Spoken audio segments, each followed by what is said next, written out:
It's also quite common. So Yeah. they do this. Yeah, you're right.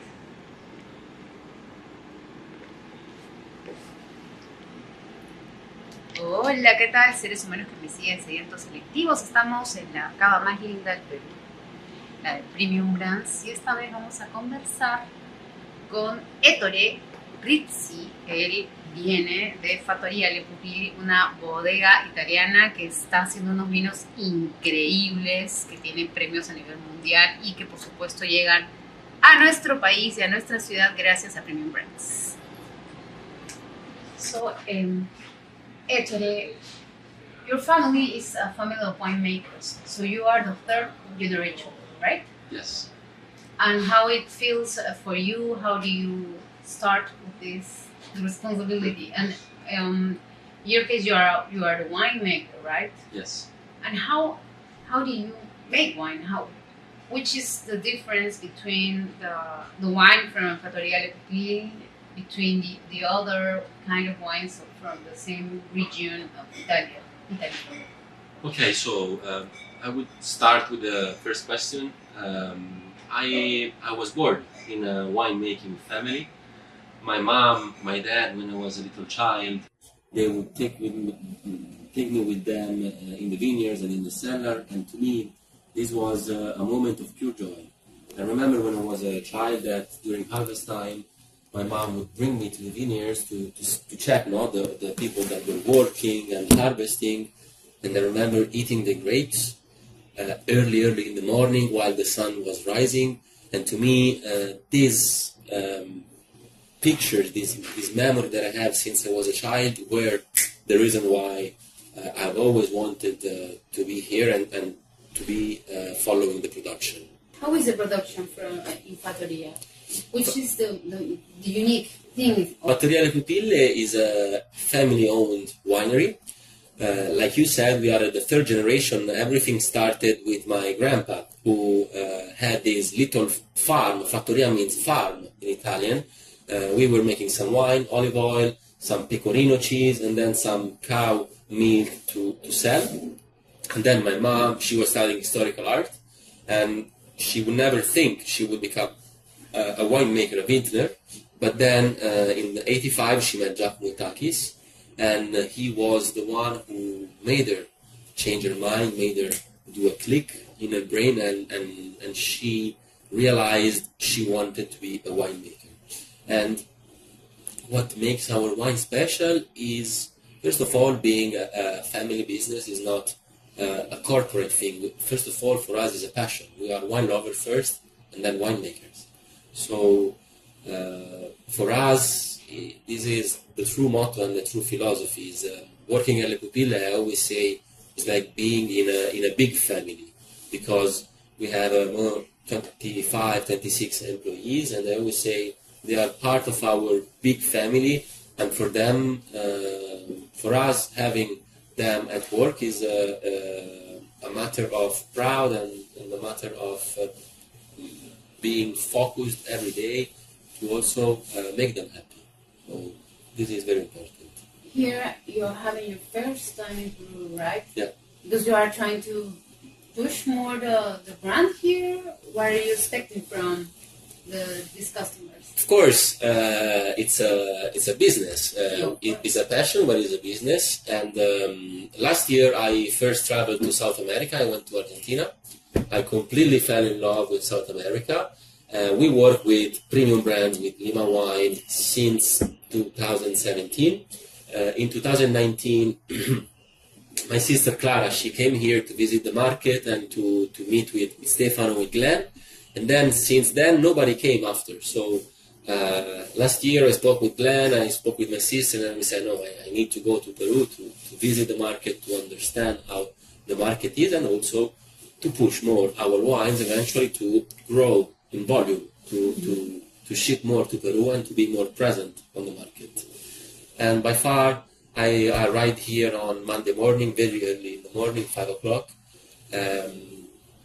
I love the country, I love the culture, the food. Tomorrow I'm going to Cusco to do some holiday. So if I come to Peru, I couldn't go to Cusco. I had to go to Cusco. So it's part of the trip. Great, it's a great plan. And here you have your flagships labels here with premium brands and here in Peru, where you are trying to introduce new labels or No, actually, premium brands has always been very.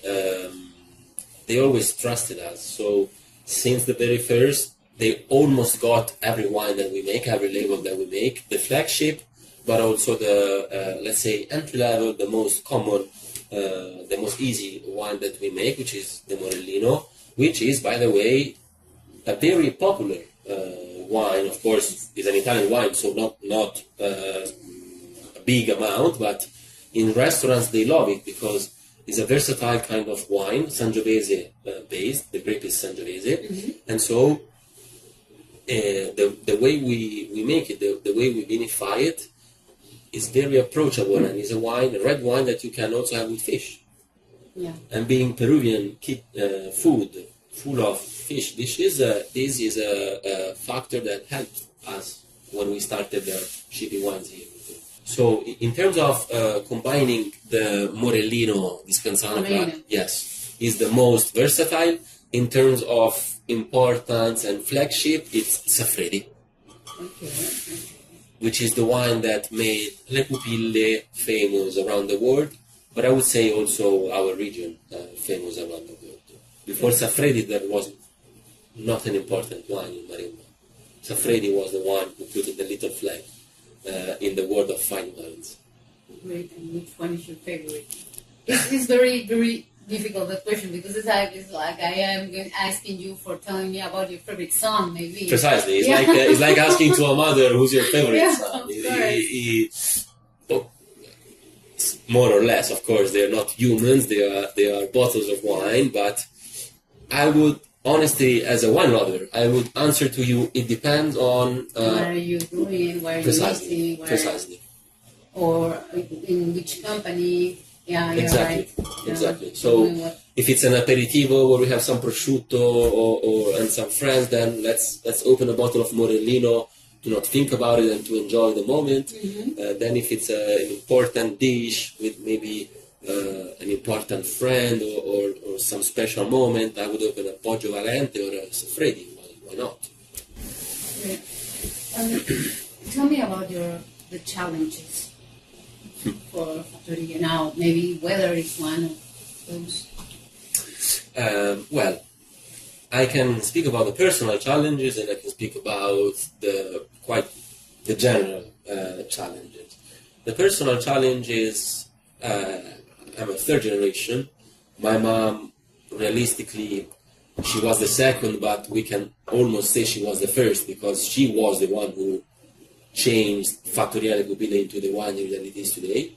And so a lot of people would naturally think, okay, you are the child, you are the son. It's quite obvious that you get involved into the business.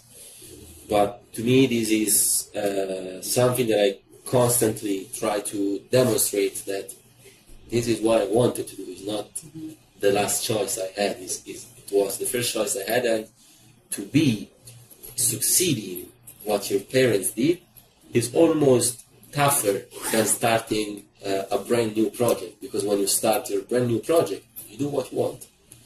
When you have to work with your parents, at first, it's not that easy because you have to understand what they did, how much they care about what they did, and you also need to realize that you can't do something as you want in a short time. You need to be clever and patient. You need to explain what are your thoughts, and then eventually you do what you want. But it needs time. It's not easy and then it's a responsibility because you need to demonstrate that you are able to be there and not just be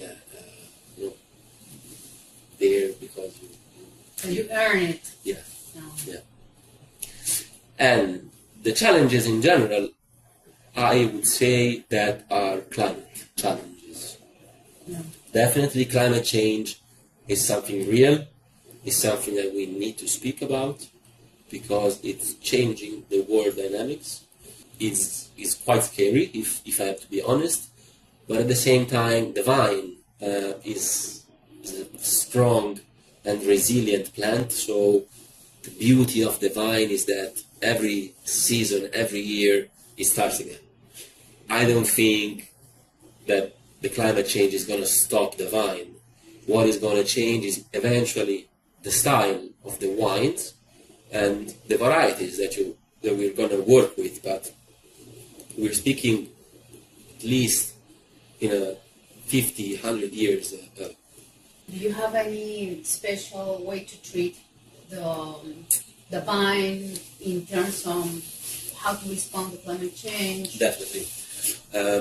Back in the days, until 10 years ago, let's say, the canopy management of the rows of the vines was quite towards the potency and the opulence of the grapes and then of the wines.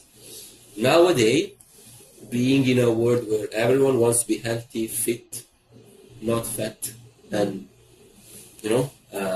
it's conscious. Yes, conscious.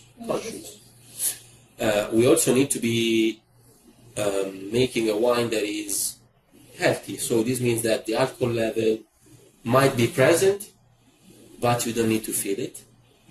Because with climate change, making a wine that is lower than 14% alcohol in our region is very tough. So when you have that percentage of alcohol, then you need to manage your canopy, your fruits, to the best phenolic ripeness. Because if you have the best phenolic ripeness, then you don't. Then you will have a wine that is balanced, and you will not feel alcohol. It's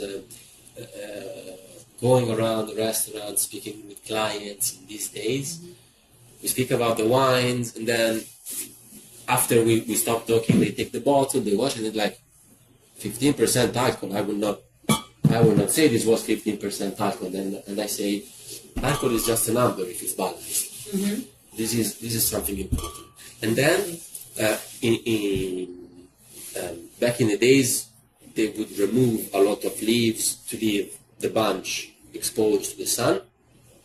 Nowadays we can do this because if I remove the leaves and leave the bunch exposed to the sun, I would harvest raisins. The grapes would be dry. So it's all a matter of balance every time. And let's get back to your experience here in Peru, and if you met Peruvian sommeliers, yes. Maybe you have a tasting with them. How are you feeling? Yesterday we had a beautiful trade tasting here with some of the most important sommeliers from Lima. The feedback was incredibly good. Almost every one of them head out of premium brands ordering the wines that we tasted. So yeah. I'm happy. Of course. And discovering the culture, the food, the gastronomy culture of Peru, I really think this is a country where we need to put a lot of focus, because the gastronomy scene is growing and growing and growing. The best chefs of the Americas are now in Peru. So this is something to be focused on, aware of. Yeah. That's good to know. Yes, definitely. And I love the food, really. Thanks to these chefs, to the Italian chefs that came here. They opened their restaurant. Not only chefs, in general, business entrepreneurs. They are at the end bringing our culture in this country, and people are being now aware that the wines from the old world, the ones from Italy, France, Spain, they are very food friendly. Of course. The wines from the Americas, they might be great wines. I don't want to do a comparison. I don't want to put it in that way. But before, in the Americas, there was only consumption of America's wine. Now it's growing and growing and growing the consumption of our wines. Yes. And this is because you train your palate and you start to appreciate a wine that is food friendly. Yes, of course. Yeah. So I hope that we're going to grow, like you said. Better.